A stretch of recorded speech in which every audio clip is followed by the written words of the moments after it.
Hey, it's Carl Brower, and I'm here to talk about the all-new 2025 Aston Martin Vanquish that was just announced today.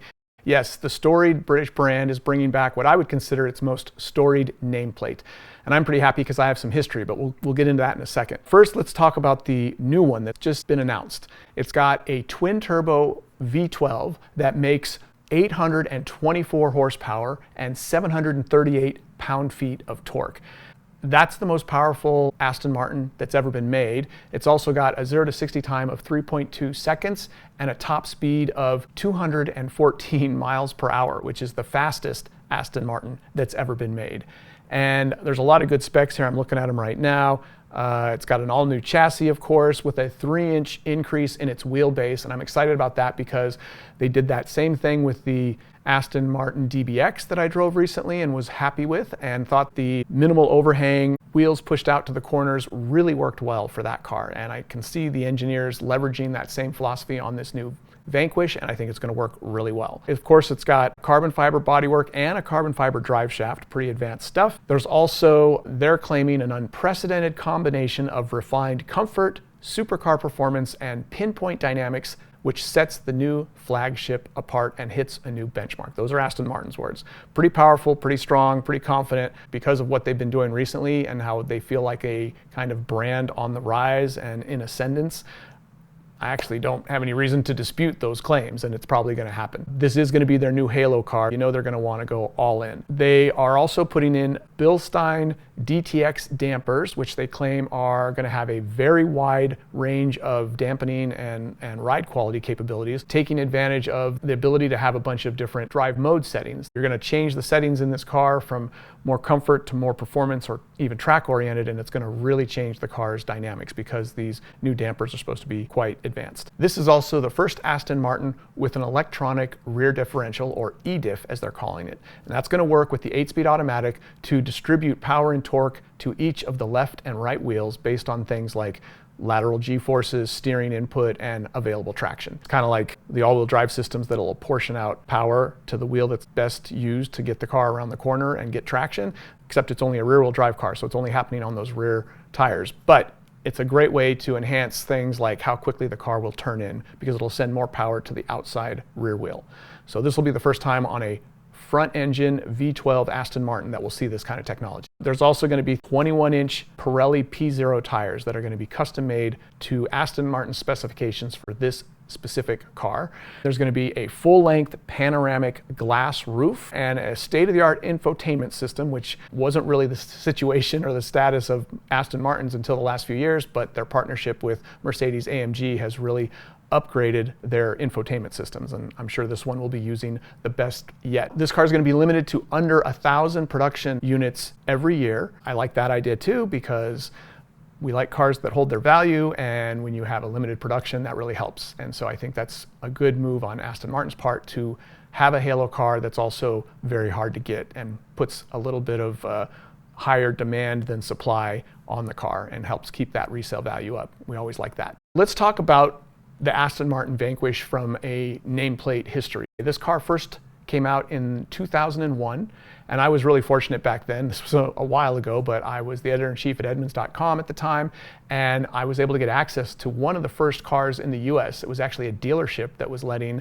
the president of Edmunds.com have access because he was an Aston Martin customer. And he called me up from the dealership right after he drove it, and he said, hey, these guys will let you drive it too. Do you want to come drive it? And I went over and I drove it and took it up into the Glendale Mountains with a photographer, got some great photos, really enjoyed the car. Car was very powerful, very cool looking. It was really probably the coolest Aston Martin that had ever been made up until that point. And I ended up scooping a few other publications, and there were some unhappy PR people because I was getting ahead of line. I was butting in line where I shouldn't have. Of course, that only made me happier when they called me and they weren't happy that I'd already driven the car.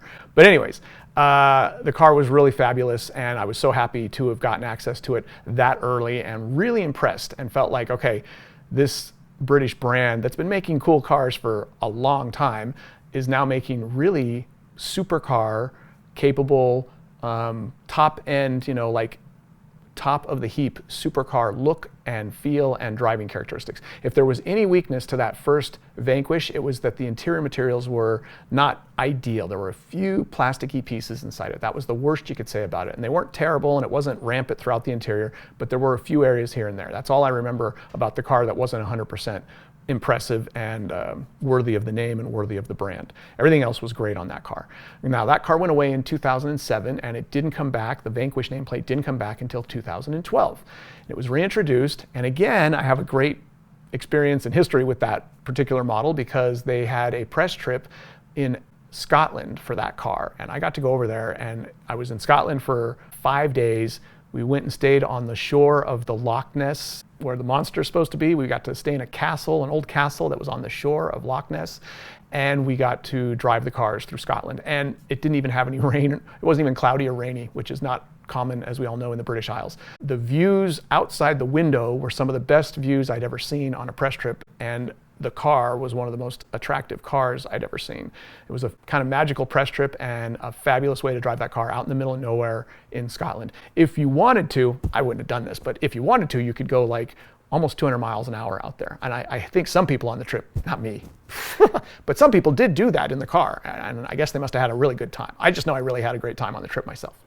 Anyways, that was my experience with the first 2 generations of Vanquish. And now this one's coming back. And I gotta say, I love the fact that it's gonna have a V12. No cylinder shrinkage like so many other car companies and really cool cars are suffering from these days. Aston Martin is not letting that happen. Twin turbo, 5+ liter V12. That's what we want to hear. That's what we want to see and feel in these supercars, and they're sticking with the right recipe. So we love that. We love that the car's got a lengthened wheelbase. Again, that's going to probably make it handle even better, just like the DBX that I drove recently, and how well that works if you get the engineering right and you get those wheels pushed out to the corners. I personally love the idea that they're going to keep it really well balanced with the 8-speed transmission mounted in the back with that new E-diff. The car's going to have 51-49% front to rear weight balance, which is about as close to perfect as you can get. And that really helps a car like a big grand touring vehicle such as this handle well and feel much more sporty and balanced despite its size and weight, which we're going to talk about in a second. It does have carbon fiber bodywork, it's got carbon ceramic brakes, it's got titanium exhaust, so they're doing everything they can to keep the weight light. And of course, what I really like is that because Aston Martin's got this relationship with AMG, Mercedes-AMG, they're just able to do all this great engineering work that they couldn't do. Or actually, I should say, they're able to lean on someone else to help with the engineering work that they probably wouldn't have the resources on their own to do.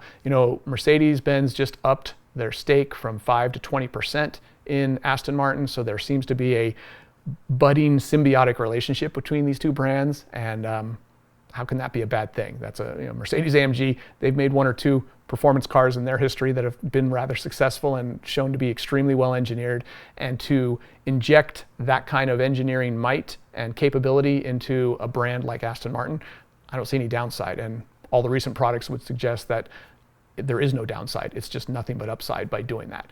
So we love the fact that Mercedes-AMG is supporting a brand like Aston Martin, and you're seeing it in the product. Again, this is going to be the most powerful halo car they've ever had, the fastest halo car they've ever had, and it's going to have a lot of new technology inside and out that the brand has either not had before or probably hasn't had at this level that we're going to see on this car. Any downsides to the new Aston Martin? Well, I haven't even seen it in person yet, and I certainly haven't driven it, so it's hard for me to say. I did look at the specs, and I noticed that it's got about a 3,900 pound curb weight. Dry weight, which means when you put fluids in, and that's what the curb weight is, it's probably going to be around 4,200 pounds. So weighing over 4,000 pounds for a big grand touring car like this is not a sports car. This is technically a supercar or a GT. That's not a bad thing. I'd love to see it weigh 3,600 pounds, 3,500 pounds would be great, but it's a luxury car as much as a performance car, so it's okay that it weighs approximately 2 tons. I'm not thrilled that it's going to have a standard full panoramic roof because you're putting that heavy glass at the worst possible place, high in the car, and that isn't great for center of gravity. And I'm just not that big a fan. I know everyone thinks that panoramic roofs are fabulous. I was in another car recently that had that, and there wasn't even a shade and had the sun coming in, and some of us don't have the most protection up here, and I I'm not a big fan of requiring glass across the roof of a car. I know Tesla does it.